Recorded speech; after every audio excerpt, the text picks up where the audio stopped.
Hola, yo soy Romina y yo soy la profe de Ayurveda y plantas medicinales o la clase de fitoterapia del curso de perfeccionamiento de Silvina Draiman.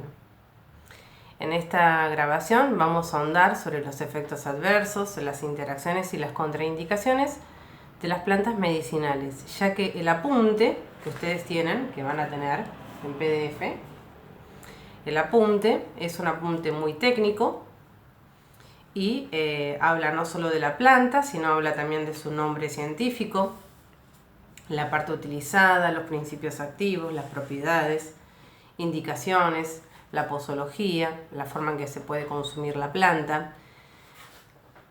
Y también habla de las contraindicaciones, efectos adversos e interacciones. Es en lo que nosotros vamos a ahondar, vamos a profundizar un poquito para no encontrarnos en el momento de ir al apunte con algunas dudas que puedan surgir.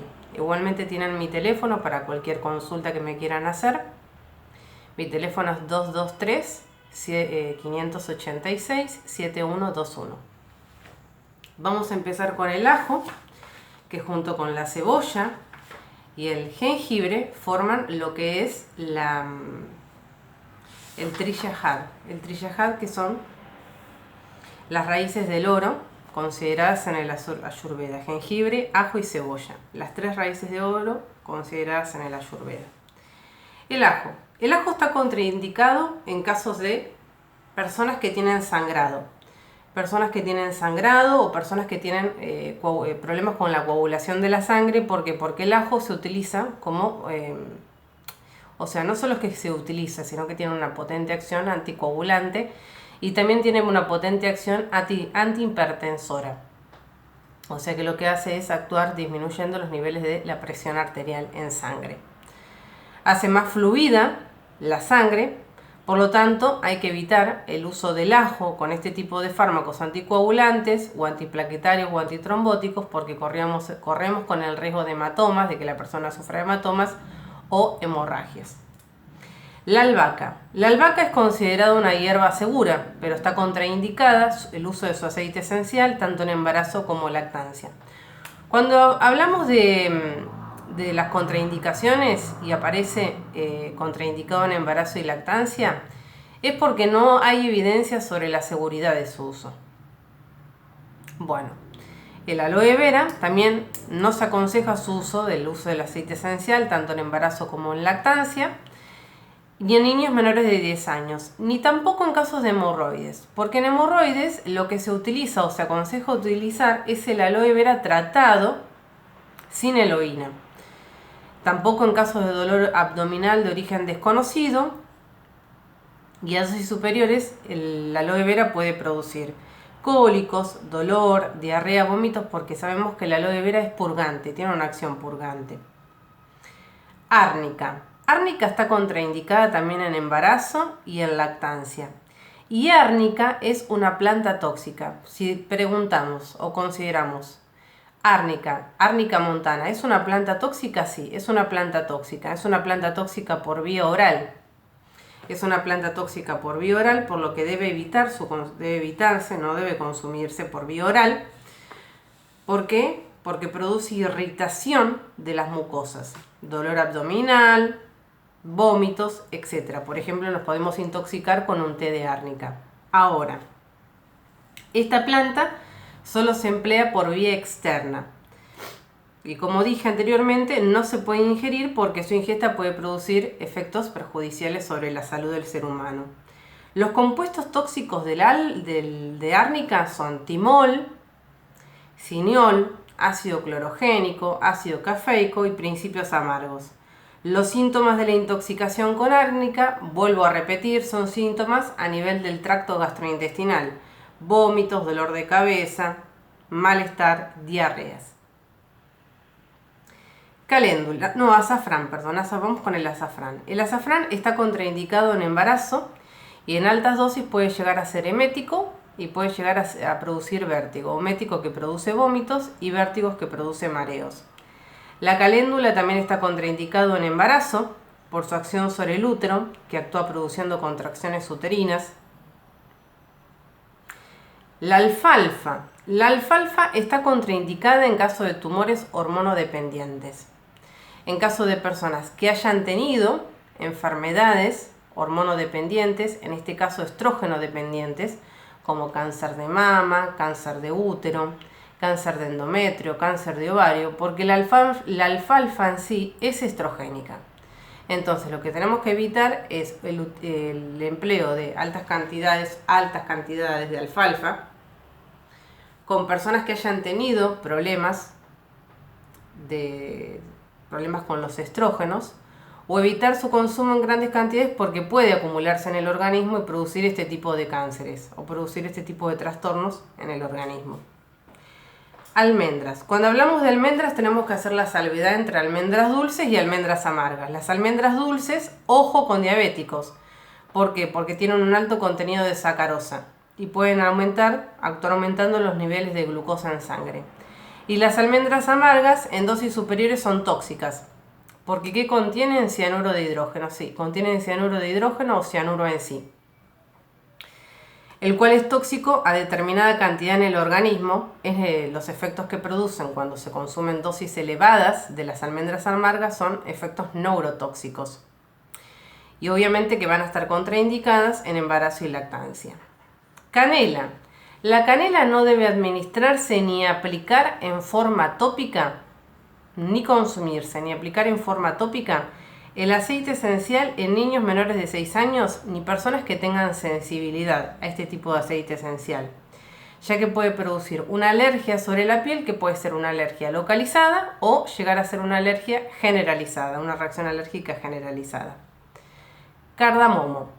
El cardamomo es un aceite, el aceite esencial puro de cardamomo, ojo, porque el aceite esencial puro de cardamomo puede llegar a ser muy tóxico. La toxicidad que puede producir es a nivel neuronal, o sea, neurotoxicidad, y puede tener una acción dermocáustica. Cáustico, que quema los tejidos orgánicos, o sea, que quema la piel, una acción dermocáustica. Cardo mariano. El cardo mariano es una planta segura, pero está contraindicada en embarazo y lactancia. ¿Por qué? Porque no hay evidencia sobre la seguridad del cardo mariano, tanto en el embarazo como en la lactancia. No dar junto a ciertos fármacos, como fármacos antidepresivos, vamos a ver qué tipo de fármacos antidepresivos, ni con hipoglucemiantes orales, y tiene un efecto purgante suave, pero a dosis superiores el efecto purgante es mayor. ¿Con qué tipo de antidepresivos no debemos mezclar o combinar o interacciona el cardo mariano? Son con los fármacos, los antidepresivos inhibidores de la MAO, que son un tipo de antidepresivos que son inhibidores de la monoaminoxidasa. ¿Por qué? Porque este tipo de antidepresivos se metabolizan en el organismo a través del citocromo P450. Y el cardo mariano se une al citocromo P450. Por lo tanto, lo que hace es actúa inhibiendo su metabolismo, inhibiendo la detoxificación del organismo de este tipo de fármacos. Entonces se van a acumular los efectos del fármaco sobre el organismo. Por eso hay que evitar consumir inhibidores de la MAO junto con cardo mariano. Van a sobresalir, se van a exacerbar los efectos tóxicos de estos compuestos. Y con hipoglucemiantes orales, porque ya el cardo mariano posee un efecto hipoglucemiante, o sea, un efecto que actúa disminuyendo los niveles de azúcar en sangre, la glucemia. Entonces estaríamos potenciando el efecto de los fármacos hipoglucemiantes. Y corremos el riesgo con un pico de hipoglucemia, que disminuyan mucho los niveles de azúcar en sangre. La cebolla. La cebolla, al igual que el ajo y al igual que es el jengibre, que son las 3 raíces de oro consideradas por el Ayurveda, también tiene acción anticoagulante. Por eso hay que evitar su uso en todo tipo de personas que consuman no solo fármacos anticoagulantes, sino antiplaquetarios, antitrombóticos, o personas que tengan pérdidas de sangre, como hemoptisis, que esto es con sangre, melenas, que son heces con sangre, hematuria, que es la orina con sangre. Centella asiática. La centella asiática, el aceite esencial es el principal responsable de la toxicidad de la planta. Pero la centella asiática es muy utilizada en la preparación de cremas, de emulsiones, de ungüentos, para tratar los trastornos de lo que es la mala circulación, para tratar lo que son las varices, para tratar de lo que son, por ejemplo, la retención de líquido, una flebitis, un edema, etc. Trastornos de la mala circulación. Pero también se ha visto que por vía tópica puede producir reacciones de hipersensibilidad. Cuando hablamos de reacciones de hipersensibilidad, podemos dar como ejemplo una reacción alérgica, es una reacción de hipersensibilidad. Es una reacción donde está mediado el sistema inmunológico, donde el sistema inmunológico reacciona de manera exacerbada. Coriandro. El coriandro está contraindicado en embarazo y lactancia y también está contraindicado en casos de ansiedad e insomnio. ¿Por qué? Porque en el caso de este aceite esencial hay que utilizarlo con precaución por sus efectos sobre el sistema nervioso que produce excitación. Por eso de ahí que posee una acción convulsivante sobre el sistema nervioso central, o sea que produce convulsiones. Puede llegar a producir dermatitis también por vía tópica, por la presencia en el coriandro de furanocumarinas, y tener precaución en el uso de coriandro cuando la persona toma medicamentos para disminuir la presión arterial, porque el coriandro tendría un efecto hipotensor, que actúa también disminuyendo la presión arterial, significa, con medicamentos que disminuyen el azúcar en sangre. ¿Por qué? Porque el coriandro también actuaría disminuyendo los niveles de azúcar en sangre. Entonces, obviamente que la persona correría el riesgo de hemorragias, de hematomas. Y con medicamentos como benzodiazepinas, barbitúricos, hipnóticos, antidepresivos o también con el alcohol, porque estaría aumentando el nivel de somnolencia de estos fármacos, este tipo de compuestos. Estaría exacerbando la acción sedante, la acción depresora sobre el sistema nervioso central. Clavo de olor. El clavo de olor no debe utilizarse en embarazo ni en úlcera gástrica. ¿Por qué? Bueno, en úlcera gástrica, ni con anticoagulantes y a altas dosis el aceite esencial es neurotóxico. Nos empezamos a preguntar, ¿por qué no debe utilizarse el clavo de olor en el embarazo? Porque el clavo de olor, ni en embarazo ni en lactancia, puede incidir de manera negativa en la formación del bebé y también incidir de manera negativa en lo que es la calidad de la leche y por lo tanto en lo que va a ser la alimentación del bebé. En úlcera gástrica, por ser irritante del sistema digestivo, por acción, ¿no es cierto?, por acción de un compuesto del aceite esencial, que es el compuesto tóxico, que es el que produce la toxicidad a nivel del sistema nervioso, a nivel del sistema gastrointestinal y a nivel de lo que es la mucosa digestiva, que es el eugenol. A altas dosis, el aceite esencial, como contiene entre un 80 y un 90% de eugenol, se transforma ese aceite esencial en un compuesto muy tóxico. El eugenol es un compuesto tóxico. El eugenol es el aroma o la fragancia que nosotros sentimos u olemos cuando vamos al consultorio odontológico. Ese es el olor del eugenol, provocado por el eugenol. Es un compuesto entonces muy tóxico, hay que emplearlo con mucha precaución. Cuando hablamos de los usos medicinales, debemos tener en cuenta de no excedernos de más de una infusión de clavo de olor al día, aunque desde el punto de vista culinario se puedan emplear varios clavos, ¿no es cierto?, varios clavos de olor para aromatizar, para aportar aroma a una comida. Es el compuesto que le otorga el aroma característico, el eugenol. Después, ¿por qué no debemos consumirlo con anticoagulantes? Porque el eugenol es un poderoso, le otorga al aceite esencial la propiedad de ser un poderoso anticoagulante. Por eso vamos a tener problemas el caso de combinar el aceite esencial de clavo de olor a altas dosis con personas que consuman fármacos anticoagulantes. Nuevamente repito, vamos a correr el riesgo con hematomas, correr el riesgo con hemorragias u efectos perjudiciales para la salud. Bueno, ahora vamos con cola de caballo. La cola de caballo, también conocida como equisetum, interacciona con la nicotina. ¿Por qué?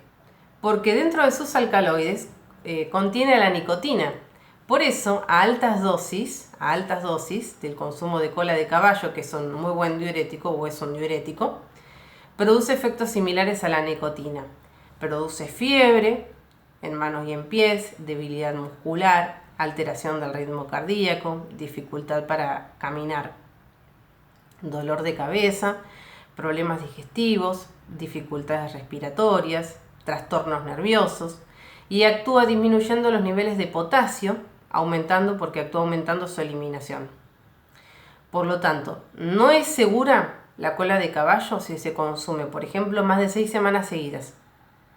Más de 6 semanas seguidas por vía oral, o sea, un consumo de la cola de caballo, estamos hablando a largo plazo. De esta manera está contraindicada en embarazo y lactancia, porque desconocemos, o sea, lo mismo que en los otros casos de otras plantas medicinales, desconocemos evidencias, no conocemos, o sea, no hay información sobre la seguridad de su uso. Comino, lo mismo que la misma información que tienen en la clase. Cúrcuma. Cúrcuma interacciona con anticoagulantes y con fármacos antiinflamatorios como la indometacina. Otra vez, con anticoagulantes, cuando la planta medicinal interacciona con anticoagulantes es porque tiene una poderosa acción anticoagulante y corremos el riesgo en esa persona que consume, en este caso cúrcuma o la planta medicinal, y el anticoagulante, como puede ser una aspirina o puede ser un fármaco muy conocido como el Sintrón, corremos el riesgo con que la persona sufra hematomas y hemorragias, o sea, riesgos perjudiciales para la salud. Y con antiinflamatorios del tipo indometacina, porque la cúrcuma es un poderoso antiinflamatorio. Entonces estaría aumentando la acción antiinflamatoria. Cuando hablamos de la interacción con los anticoagulantes, ahí quiero agregar, debido a sus propiedades antitrombóticas, es un diluyente sanguíneo, por lo que puede causar reacciones graves cuando se combina con otros medicamentos anticoagulantes, como ya lo dije, la aspirina o el Sintrón.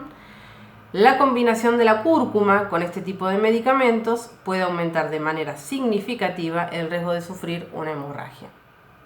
Está contraindicado en embarazo, en lactancia, en niños menores de 6 años y en caso de úlcera de estómago. ¿Por qué?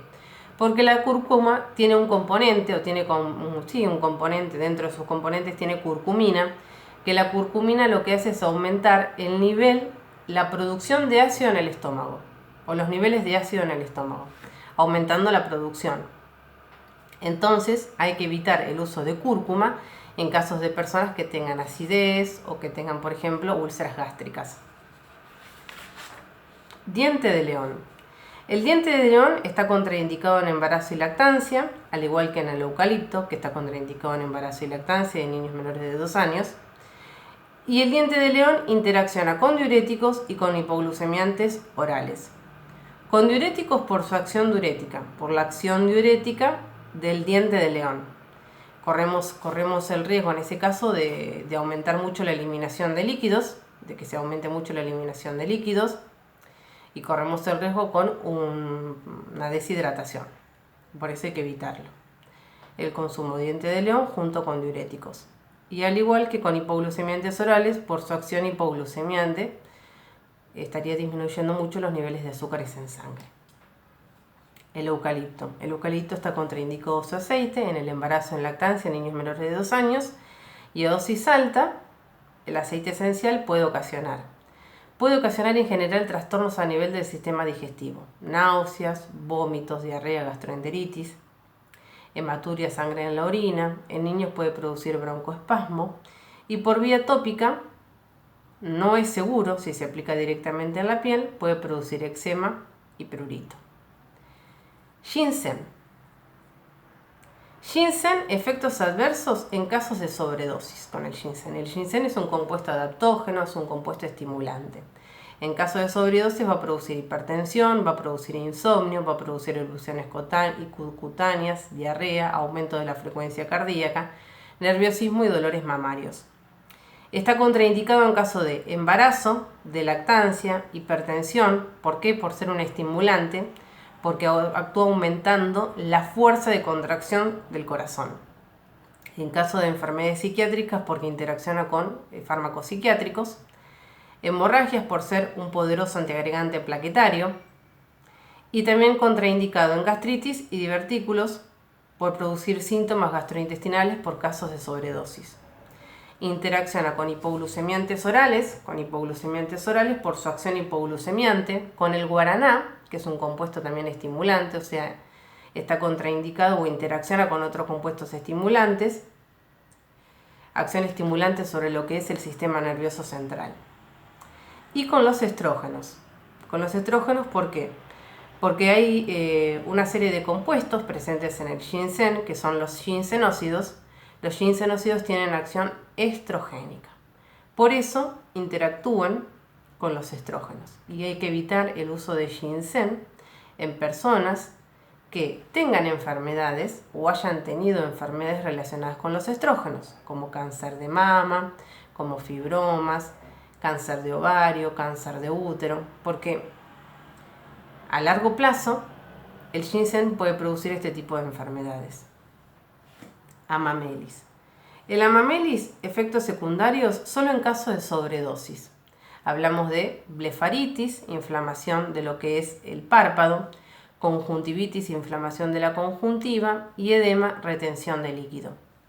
Ahora, está contraindicado en caso de embarazo y lactancia porque se desconoce evidencia sobre la seguridad de su uso, y lesiones del aparato digestivo, como úlceras, gastritis, colitis ulcerosas, pólipos. ¿Por qué? Porque en el caso de consumo excesivo, por uso interno, el amamelis podría provocar estos trastornos digestivos y daños a nivel del riñón y del hígado por su alto contenido en taninos. Ojo con el amamelis porque tiene un alto contenido de taninos, los taninos son muy astringentes. Hinojo. El hinojo, efectos adversos en caso de sobredosis, alucinaciones y convulsiones. Sí, o sea que si hablamos de que tiene efectos adversos en caso de sobredosis de alucinaciones y convulsiones, tiene efectos adversos sobre el sistema nervioso central. Está contraindicado en embarazo, en lactancia, en niños menores de 12 años porque no hay evidencias en la seguridad de su uso, en personas sensibles al hinojo, y en caso de personas con antecedentes de epilepsia, obviamente, ya que por sobredosis puede llegar a producir convulsiones. Y hay una característica, una interacción importante que tiene el hinojo con un antibiótico que es la ciprofloxacina. La ciprofloxacina es un antibiótico muy utilizado para las infecciones urinarias. ¿Y por qué el hinojo interacciona con este tipo de fármaco? Porque lo que hace es que interviene en la absorción del antibiótico. Entonces, si se consume hinojo y se consume el antibiótico ciprofloxacina bajo indicación médica, hay que tratar de distanciarlos media hora entre el consumo del hinojo y el consumo de lo que es el antibiótico ciprofloxacina. ¿Para qué? Para que el hinojo no interfiera con la absorción del antibiótico. Jengibre. Jengibre a dosis elevadas lo que produce es ardor de estómago. Algunas enfermedades pueden exacerbarse, por eso no se recomienda, ¿no es cierto? No es recomendable su uso en caso de gastritis, de úlceras gástricas, de colon irritable, de colitis. ¿Por qué? ¿Cuál es la razón? Porque este tipo de rizoma inflama las mucosas, es muy irritativo, inflama mucho las mucosas provocando dolor abdominal y cólicos. Está contraindicado en casos de obstrucción biliar, de lactancia y de embarazo. Y las interacciones es que no se debe utilizar dosis elevadas en caso de tomar anticoagulantes, en caso de tomar medicamentos para la insuficiencia cardíaca y en caso de tomar medicamentos para la diabetes. En caso de tomar anticoagulantes, porque el jengibre es un buen anticoagulante, entonces estaríamos potenciando la acción anticoagulante de los fármacos anticoagulantes.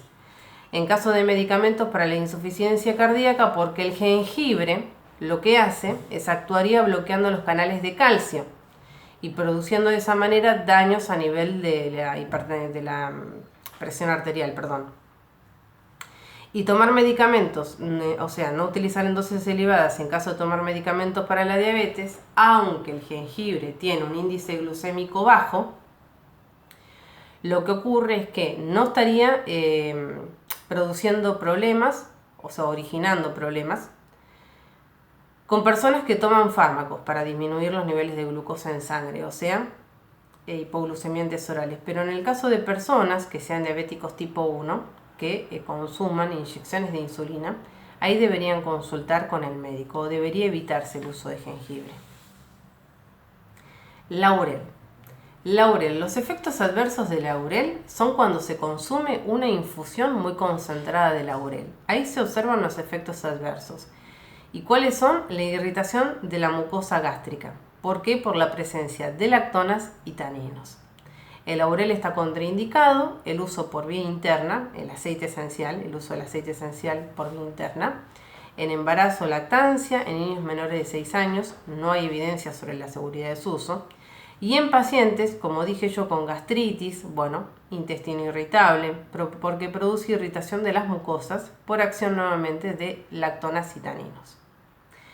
El lino, efectos adversos del lino. La harina es la que resulta tóxica por vía interna, pero no ocurre lo mismo con las semillas de lino. Las semillas de lino se pueden ingerir, incorporar a nuestro organismo, incorporar a la dieta, obviamente generando una acción laxante o purgante, porque lo que ocurre es que la harina es tóxica, pero las semillas de lino no, porque las semillas de lino, al incorporarse a nuestro organismo, no se digieren. Y el efecto que producen laxante es debido a la presencia de mucílagos en la superficie exterior de la semilla, en la cubierta de la semilla. Ahora sí, está contraindicado el uso del lino. Su uso excesivo puede producir gases, dolor de estómago y hasta diarreas, pero hay que evitar su consumo en caso de obstrucción esofágica, obstrucción pilórica, obstrucción intestinal, hilio paralítico. Vos fíjate, obstrucción esofágica cuando hay estrechamiento de esófago, obstrucción pilórica cuando está obstruido el píloro, que es el conducto que va a unir el estómago con el intestino. En el caso de obstrucción intestinal, alguna parte del intestino está obstruida. Y en el caso del hilio paralítico, cuando el intestino no tiene suficiente capacidad para contraerse y de manera de eliminar los desechos. ¿Qué es lo que ocurre? Ya que si no se consume el lino con suficiente cantidad de líquido, puede producir un hinchamiento prematuro de la linasa y provocar, una obstrucción de la garganta o del esófago con riesgo de asfixia. Y en ese caso hay que acudir inmediatamente al médico. Aparte, evitar su consumo en caso de una oclusión intestinal o enfermedades intestinales inflamatorias. No debe utilizarse, como dijimos, el lino como laxante, ni tampoco en casos de enfermedades o estrechamiento del esófago o de la boca del estómago. Por ahí no van a estar en orden. Más o menos sí, más o menos no. Ustedes lo van viendo, pero lo importante es que todo lo que se puede agregar sobre las plantas medicinales, sobre los efectos adversos, contraindicaciones e interacciones que no estén en el apunte, van a estar en este video que pueden observar, que Silvina va a subir a la página. Melisa. Melisa, efectos adversos. A dosis elevada, la melisa puede producir afecciones gastrointestinales como diarrea, náuseas, vómitos, dolor abdominal. Después te dice contraindicaciones. No consumir en embarazo y lactancia por falta de estudios que comprueben su inocuidad. Puede ser perjudicial y provocar malformaciones en el feto. Ojo con la melisa. Evitar el consumo del aceite esencial en casos de gastritis, de úlceras, de colitis ulcerosas, etc., porque puede producir irritación de la mucosa gástrica. Y evitar el consumo en el caso de hipotiroidismo, cuando hay un diagnóstico de hipotiroidismo. ¿Por qué? Porque lo que hace la melisa, se descubrió que los extractos de melisa lo que hacen es disminuyendo la acción de las hormonas tiroideas. Disminuye la acción de las hormonas tiroideas. Por lo tanto, sería útil en el caso de hipertiroidismo y no en el caso del hipotiroidismo. Ojo. Interacción. No tomar junto con antidepresivos, con sedantes, antialérgicos, porque puede estar aumentando el grado de somnolencia que producen este tipo de fármacos sobre el organismo. Porque al igual que la manzanilla, al igual que la pasionaria, al igual que la valeriana, son plantas sedantes, son plantas que producen un efecto relajante, depresor sobre el sistema nervioso central, y que se sabe que se unen a los receptores similares a este tipo de compuestos, por eso interaccionan con ellos, de manera que estarían exacerbando el efecto depresor de este tipo de compuestos como benzodiazepinas, hipnóticos, sedantes, fármacos antidepresivos, también el alcohol. La manzanilla, contraindicada en embarazo y lactancia, porque en embarazo puede actuar como un estimulante uterino y causar abortos, por lo tanto hay que evitarla. Reacciones adversas, reacciones alérgicas puede producir la manzanilla porque puede producir una dermatitis de contacto, una urticaria. Y también somnolencia. Por lo tanto hay que tener cuidado con la manzanilla, el consumir manzanillas con la conducción de vehículos o maquinarias pesadas. ¿Por qué? Porque tiene una acción sedante sobre el sistema nervioso central. Actúa aumentando la somnolencia, como te dije, de fármacos como benzodiazepinas y el alcohol, por eso hay que evitar, ¿no es cierto?, la interacción con ese tipo de fármacos. Y a alta dosis puede interferir con fármacos anticoagulantes, por su acción anticoagulantes, porque la manzanilla contiene entre esos compuestos derivados cumarínicos, que lo que hacen es tienen una acción anticoagulante, así como también antiagregante plaquetario o antitrombótica, por eso tampoco interaccionar o mezclar manzanilla con antiagregantes plaquetarios, por la presencia de esos compuestos cumarínicos que tienen esa acción anticoagulante, antiagregante plaquetaria. Y bueno, vuelvo a repetir, la manzanilla puede aumentar el grado de somnolencia causada por fármacos como benzodiazepinas, los barbitúricos, narcóticos como la codeína, algunos antidepresivos y el alcohol, por lo tanto, precaución con conducir vehículos. Yerba mate. La yerba mate, efectos adversos. Bueno, la yerba mate sabemos que es un estimulante, por lo tanto los efectos adversos van a ser excitación, insomnio, aumento de la frecuencia cardíaca, por su alto contenido en cafeína. Y a altas dosis puede ser emético y purgante. Contraindicada la yerba mate, y bueno, la yerba mate va a estar contraindicada en caso de ansiedad, en caso de insomnio, de que la persona tenga un aumento de la frecuencia cardíaca o esté taquicárdica, tenga taquicardia, o en casos de hipertensión arterial, debido a su alto contenido en cafeína que actúa exacerbando estos estados. Menta, efectos adversos. A altas dosis, la menta produce insomnio e irritabilidad nerviosa. Está contraindicada en casos de obstrucciones biliares. Colicistitis, que es una inflamación aguda o crónica de la vesícula biliar. En menores de 12 años, embarazo y daño hepático. En menores de 12 años, no en niños, ya que un componente de la menta, el mentol, puede llegar a producir una sensación, puede llegar a inducir una sensación de asfixia. En embarazo no es seguro